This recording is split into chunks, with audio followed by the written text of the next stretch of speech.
Hello, everyone, and welcome to Voice Like a Lion podcast. I'm your host, Stephen Pemberton, and today, this guy right here, I'm telling you, you're going to learn so much great and valuable knowledge that you're going to be able to apply to your business no matter what stage that you're at. So today, I'm joined by John McDonald. He is the founder of The Good, a digital experience optimization firm that has achieved results for some of the largest online brands, and I mean some of the largest, Adobe, Nike, Xerox, The Economist, and way more. Author of 3 books on digital journey optimization and a frequent keynote speaker, he's been invited to share his expertise on important stages, including Google and Autodesk. He knows a thing or two when it comes to getting website visitors to take action. John, welcome to the show. Hey, thanks for having me today. You're welcome. Thank you for being here. I remember I did the reach out on LinkedIn, and for me, just seeing that you had worked with Nike was very enticing to me. I wanted to be able to understand more about what that looked like. And you said something to me that, for me, I've noticed it on my journey being a business owner, but also it was just something where, coming from you, who's worked with Nike, been one of the biggest companies in the world, you saying that one line, just saying that they're people too, really stuck with me. So for you, has that always been the case where you've been able to walk into some of these bigger rooms and you just felt comfortable, you didn't have imposter syndrome, or what does that look like for you? I think everybody has imposter syndrome, and if they tell you otherwise, they're just lying. Or maybe they're trying to avoid that imposter syndrome themselves a little extra. But I would say the reality is it's a learned muscle, right? It's something that you need to work out. And I was really fortunate early in my career because I got thrown into the fire with one of my very first jobs, where I went to work for a startup ad agency. It was some guys off Madison Avenue, New York City, big firms that kind of retired back in Ohio, which I had just graduated college. And they thought, what better than to let's hire a kid right out of college with a computer science degree. He'll know everything about building for the internet. That's what we need. They needed a digital wing, and they knew nothing about it. So what kept happening was they took, 20 something, young 20 me, and threw me in the room with like the CMO of Coke, because they had all these massive connections from their times working at these large agencies. And their whole point of view was, let's bring those connections and we can do them out of a smaller shop in Ohio and kind of just do a few a year and retire, kind of start that path to retirement. But they worked off their connections, which was great for them, but they knew nothing about the internet really, or digital marketing. So that was where I came in. And the interesting thing out of all of that was, I was kind of just looked at as the expert in the room, and I really didn't have a choice. I had to step up to the plate. And that really helped me to realize in those conversations that they're just people too, right? I'm just talking to somebody else. And if I was really that worried that I was talking to the CMO of Coke, unfortunately, what was going to happen was I wouldn't be in that room for very long. And so, part of it also, I think, is I've been a lifelong athlete, competed at, some pretty high levels. That really kind of helped me get over that too. In the stage of just having to go out and compete and understanding 2 core things. One is, I'm here, I might as well compete the best I can, right? So I landed the meeting, I might as well step into this room like I belong here, right? And you have to look at it from like some of the best athletes in the world, like LeBron James, right? He knows every time he steps on the court, he says, I'm the best one on the court. And if you come in with that mentality, whether you are or not, you're already going to be a step ahead of people who are a little shaky on that and thinking, I don't know if I belong here, right? And the second thing is, you put in all that time and effort to lead up to that. Might as well make the most of it while you're there.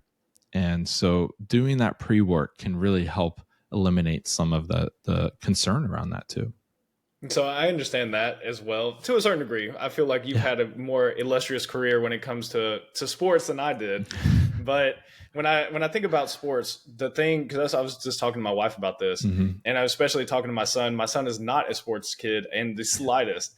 But for him, he's very, very intelligent, and he actually helped lead his team to state for robotics. Awesome. And one of the fascinating things is the preparation, right? So I think that a lot of times people deem it imposter syndrome when really they're just underprepared. It's Yeah. like the reason why you feel the way you did, if you had done 100 reps, you would feel a certain level of comfort when you walked Mm-hmm. into the room. But imagine if you had done 1,000 reps. Imagine you had Yeah. done 2,000 reps. Imagine you had just done these things time and time again. You walk into the room, it doesn't matter who's there. You've already Mm-hmm. had this conversation. You've already worked on these kind of projects. You already know what that looks like. So you're Yeah. prepared for it. 100%. And going back to LeBron James, I mean, he spends $3 million a year on his body. Yeah. Right now, I'm not suggesting we all have to spend massive amounts of money, but what I am suggesting is he has put in the work. Right, he has done what it takes to be 40 something out on the floor playing basketball with 20-year-olds, right, and exceeding at a really high level.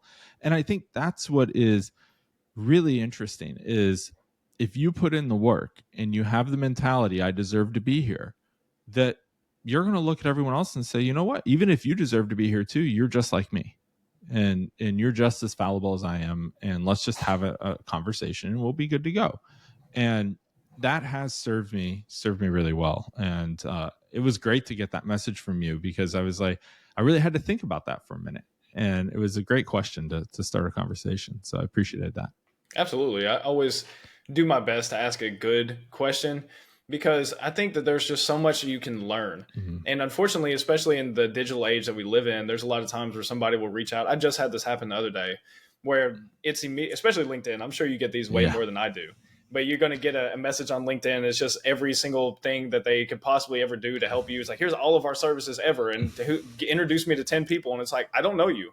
And I don't know you at all. And even if you are the best one in the world at that, Mm-hmm. I don't know you.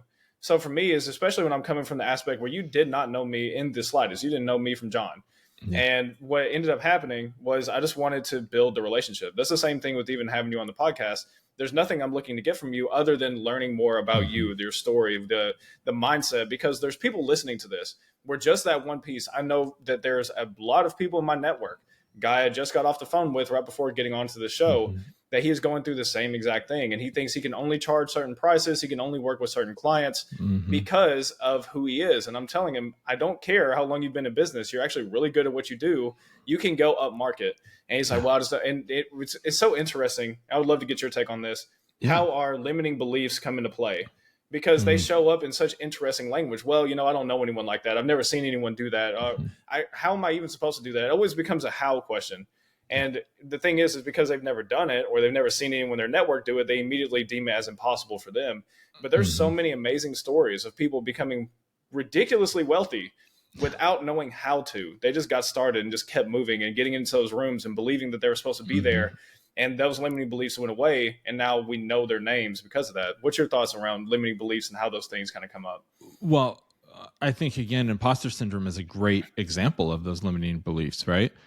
But I think what solved that for me was joining peer groups. And by peer groups, I joined one called the EO, Entrepreneurs Organization, international organization. They have chapters in most major cities, definitely all around the US, but all around the world. And you really quickly find that you're going to run into people who are way more successful than you. And that definition of successful is different to everybody, right?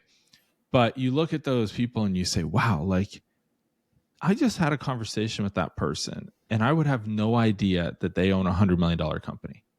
How did they get to that point? Why are they at $100 million company and I'm at $1 million company? What's the big difference here? Right. And you start to realize that often it's not intelligence, right? It's not that they have some secret sauce that you can't get, right? It's not that they had more education, right? It's two things. It's one, that they created their own luck. They just worked their butt off, right? Or two, often it's the network. It's the other people that they knew. And so what I would tell the gentleman you were talking to before would be just go out and start networking. Get to know as many of these people as you can. And LinkedIn's a great place to do that right now. Yeah. Just start connecting and engaging with the next level up, right? So you're saying, oh, I could never work with people at Nike, et cetera, if that's just an example of what they're talking about. Well, go find the right role at Nike, that would be utilizing your services that you could be helpful with, and just start commenting, start engaging, just showing true interest. Then reach out and say, hey, just thought I'd introduce myself, ask a meaningful question, not something generic, right? Then you just start working that, and you start doing that every day with 3-4 new people. Okay. And then from there, you start to have a network, right? It also helps to have this network locally of people who in EO, they put you into what's called a forum. It's a smaller group that is about 9 folks, 8 to 9 other entrepreneurs who are not competing with you, right? Everybody who's been in these groups has been vetted. They've all been trained on how to tell stories as opposed to give advice, right? And so what happens in these groups is you start to very quickly see the barriers come down. You start to very quickly see that everybody has the same problems that you have, right? In business, in life, with your family, whatever it might be. Everybody has these similar problems. Now, that doesn't mean that your problems aren't meaningful, right? They definitely are. But what you start to understand very quickly is that the imposter syndrome isn't real. It is a syndrome, right? It's there because you are putting it there. And the reality is, if so-and-so went and did this and they have $100 million company and they have the same problems you have, you can easily go do it as well. And it just becomes a mindset shift. It really, for me, was kind of a light switch of, oh, wow, I can go do that too. And you just kind of start making it happen. I agree. That was something, it started with this podcast. Mm-hmm. There was a gentleman that I had on the show. There's 2 different ones that they just wildly shifted what I thought was possible. One is I had this guy, he was an author, and I thought, okay, cool. And he sent me his book. It was an excellent book. So I asked him to come on the show. At that time, it was just me recording it by myself, just talking at a camera. And he actually is the president of a family office that manages about $20 billion worth of wealth. And I was just shocked. I literally sat there and I said, 20 billion? And he said, yeah, 20 billion. I went, with a B. And he said, yes, with a B. And I went, that is wild. So immediately, as soon as he said that, that shifted everything for me, because the most amount of money I had ever seen was $1 million. Yeah. So making $1 million to every, and this is why what you said was so important about peer group, because at the time it was just the friends I had in high school, the friends that I had made my 1 year that I went to college, and our family. No one had ever seen somebody make $1 million. So making $1 million, when we did that, and we ended up doing it twice, that was just like, headlines, world news, basically. And then you talk to somebody who manages 20 billion, you go, oh shoot, that's like a drop in the bucket. It's literally a drop in the ocean when it comes to that amount of wealth. Then there was another gentleman I had on the show. He was doing $100 million a year. And he said, yeah, I had a business partner and the guy was just awful. And he said, I had to buy him out for $2,000. And he said, it was the hardest thing I had to do. And he said, now if I could pay $2,000 to make some of my problems go away, he said, I'd do it every day and twice on Sunday. Right. And it's just fascinating how what we deem as mountains, as these obstacles, become pebbles over time. Yes. And that's because, I find that really successful people just aim to get a little bit better every day. That's it. They're not trying to move the mountain tomorrow, right? You're trying to take the next step. And if you can just keep climbing that mountain, eventually you will get there. Now, the bigger challenge I see at that point, and I've seen in these peer groups and folks I talk to, is once they get to that summit, they don't know what to do next, right? They're like, wow, I've hit my goal. What do I do from here? And the problem is that goal needs to keep shifting, but in a healthy way, right? Because you can't always say, oh, the mountaintop's now over here, I'm just going to go over there and keep climbing, right? You need to do it with purpose. And I saw a really good speaker not too long ago who said, life, you may have 3-4 mountains that you're going to climb, right? And there's these different phases. And you need to understand when you hit a goal, that doesn't need to be the end of it, but maybe it's time to come down from that mountain and find another one to climb, right? And how can you have the mountain, this is really common after people sell their business, because maybe they got to a point where, they're doing, dozens of millions a year, whatever it might be. And they're like, you know what, I'm going to sell this business. I'm ready to move on. But then they don't know what to do after that, because their whole life has been wrapped up in accomplishing this one goal of having a successful business, maybe selling it, having, some money come in that they're not used to having. And then they look at that and they go, okay, now I don't know what to do with myself. And so you have to understand there's going to be multiple mountains, and you need to figure out what those are and what you want those to be before you hit the top of the one you're at. Because if you get to the peak of the mountain that you're working on right now and you don't know what the next one's going to be, I promise you that climb down is really hard. So how do you help someone navigate that? So let's say that they climb the mountain and then they get to the top and then they go, "Oh shoot, this mountain is not what I expected it to be. Now Yeah. I have to go find another mountain." How would you help someone navigate that?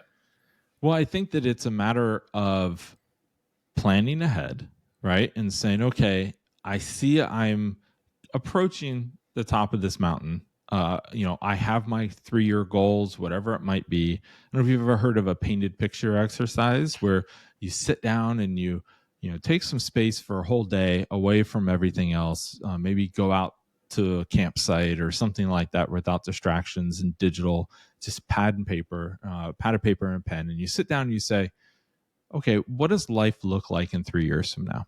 Mm-hmm. Right. And maybe that's when you'd like to hit that goal, right? Okay, in 3 years, I walk into the office. This is what it looks like.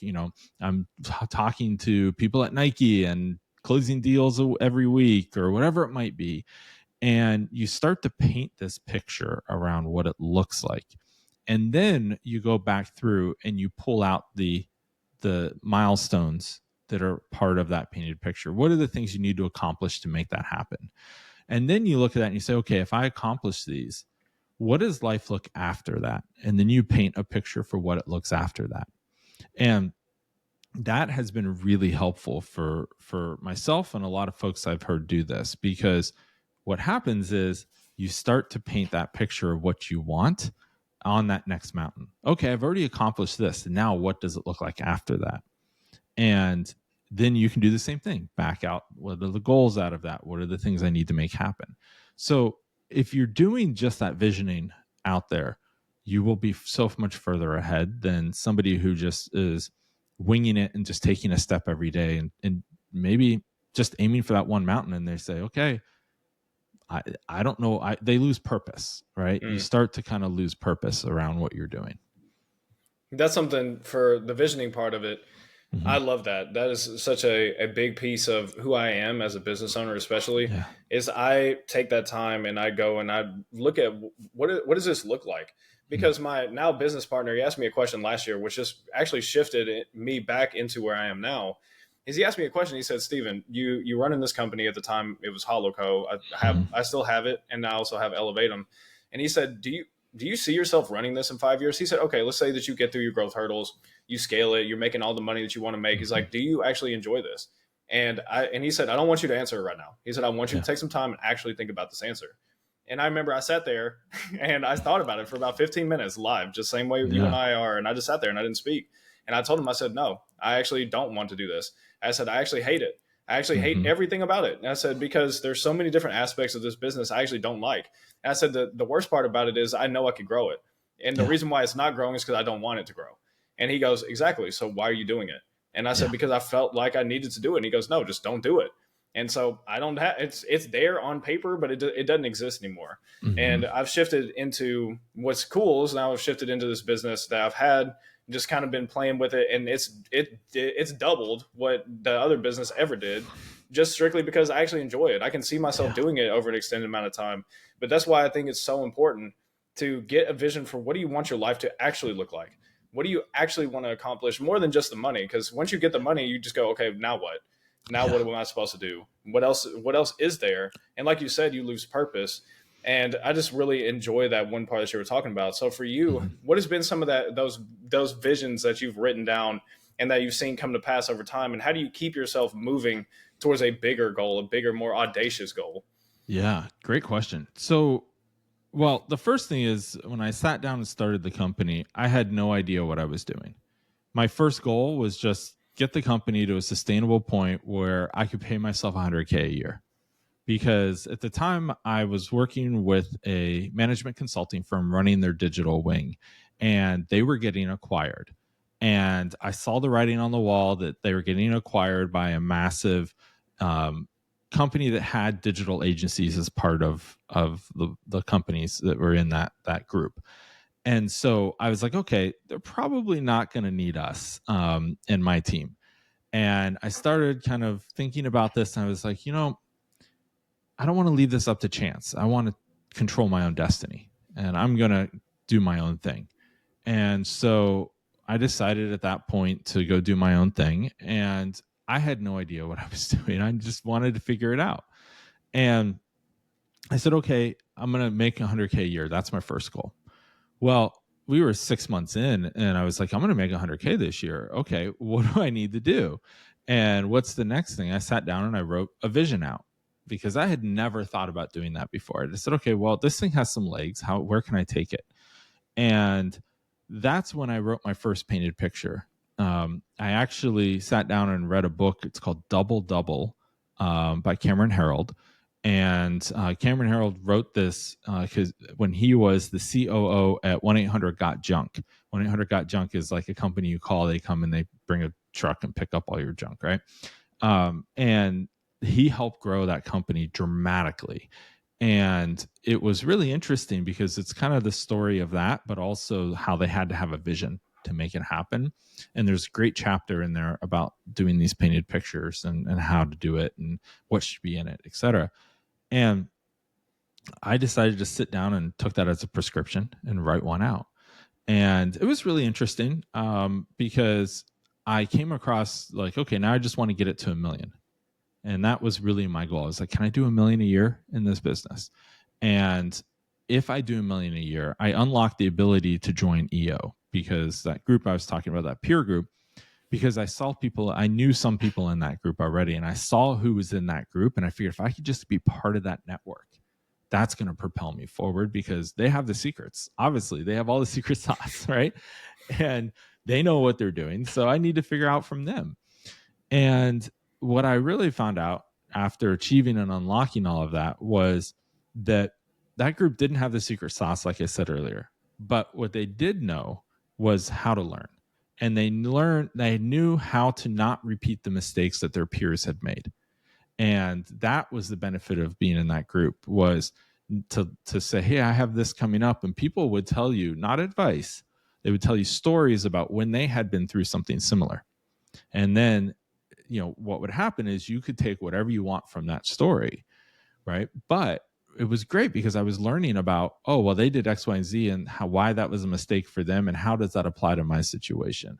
So instead of just getting advice and them saying, well, yeah, you should do X, Y, and Z, I now had to think through that whole process for myself, listening to what happened to them, their story. And that has really kind of propelled me to where we are today. And I would say, my current mountain has been to get the company to a point where I could sell it, right? But I will also say I don't run the company with the goal of selling it in the next day or two. I run the company as if I could sell it, because it's a more valuable asset that way. And once you kind of flick that switch of like, this is a life for me or it's an asset, I really started removing myself more and more from the day to day, because I wanted it to be an asset that could grow on its own and provide for myself, my family, and one day potentially sell that asset. And so that's kind of the mountain I'm climbing right now. I love that. And for a couple of different reasons. One, you talked about something that I wish my younger self would have been a little bit better at this. Is just learning from my mom used to say this all the time. Is I would go about to do something stupid, and she would see me about to do something stupid, and she'd look at me and she'd say, "Son, I wish you would learn from wisdom instead of having to learn from experience." Yeah. And I didn't understand it at the time, and then I go stick my hand on the stovetop or whatever it was, or onto the ironing board, and mess myself up. Mm-hmm. And she's like, she would just look at me, and she would not comfort me, which honestly I'm grateful for now because I understand it, especially being a parent. Yeah. But that's one of those aspects, especially for the business owners listening, that you need to. It's like it is a direct need. It's not you should. It's like, no, you need to. If you actually want to go fast, if you want to go fast, go alone. If you want to go far, go together. And the only way to do that is to listen. If there's somebody who has done it and they have been down this path a few times, they can tell you, hey, about a mile down the trail, you're going to have to watch out. There's a log down. You're going to have to step over it. So just be prepared for that. Or a real example that happened to my parents not too long ago. They went to the Grand Canyon, and Mm-hmm. they were hiking down. And as they started the hike, this gentleman was coming up and he said, "Hey," because my parents had never been down this trail. He said, "Hey, how much water do you have?" And they said, "Oh, we have about 5 bottles of water, and it's a 3 mile trek down and a Mm-hmm. 3 mile trek back." And he goes, "That's not enough. You need to go get more." And my parents said, "Oh no, we're good. We should be fine." And my dad told me, he said, "I wish I would have listened to that guy because I almost died on that Yeah. trail." And that's one of the things that happens. And I've seen it because typically the people I work with are in the startup phase or about a 500,000 in the e-commerce side, that they are so close to death that they just Mm-hmm. don't realize it. And unfortunately, because they've been bootstrap founders, they have a certain amount of skills. If they're willing to stay coachable, which you and I both understand this being in sports, Mm-hmm. is you have to remain coachable, and remaining coachable is actually learning from others, hearing from their wisdom. What have they experienced? What have they done? Okay, so when you've played this team, you post up this way. When you catch the ball, Mm-hmm. you know that this guy's going to jump, so just do a pump fake and then go to the basket. If you can listen to wisdom, you don't have to experience getting your shot blocked or Yeah. picking up a foul or two because of this whatever the situation is. But I think that is one area. I'm so glad that you hit on that. People ahead of you, they don't have some kind of secret sauce. You have no idea how they got there. It's like, Yeah. no, they have to know something. If they're doing $100 million a year, if they're a billionaire, they did something that no one else ever knows about. Most of the time, that's not the truth. Most of the time, it wasn't they got some kind of random government contract or Mm-hmm. something happened that fell out of the sky or some great, amazing idea. It was just they did more of the things you're doing better and for a Yeah. long enough period of time until it worked. And Yeah. that's one thing I learned. And then the other thing that you were talking about when it comes to the way that you're building your company, because I know so many people who are like venture capitalists, the people who Mm-hmm. do buy companies or they sell companies, that it's the way you approach it. And it's very interesting because I'm sure at this stage of your company, you could technically sell it at whatever size it is. There's people who do it all the time, Yeah. especially in my industry. They'll just sell them when they're barely making any kind Mm-hmm. of profit. But if you want to have a good business that can make you a multiple, it has to be a business that does more than just takes care of you. It takes care of the employees. It takes care Mm-hmm. of the customers too. And I think that's really good. Everything that you're talking about with those two different aspects. Yeah. Yeah. I definitely agree with that. There's having an asset is very different than having a lifestyle. Mm, And, so many people can't break through that initial growth barrier. Like you said, they get stuck at 500,000, right? And just can't get over that hump of where the next milestone is for them. And that's often because they're treating it like it's their life instead of taking a step back and saying, okay, if this is a business, when I buy it, right? This is an asset. Is it producing what it needs to be producing? And in making the tough decisions that need to be there in order to make that to happen for them. that's true. So as we come towards the end of the show, I have a question. Yeah. This is a question that I posed to a recent guest. And I thought that was really interesting. It's something I never asked before, Mm. and the response, because I know it'll be different every single time, it's a question I wanted to ask you as well. What is one thing on the show that you wish I would have asked you? Oh, great question. Um,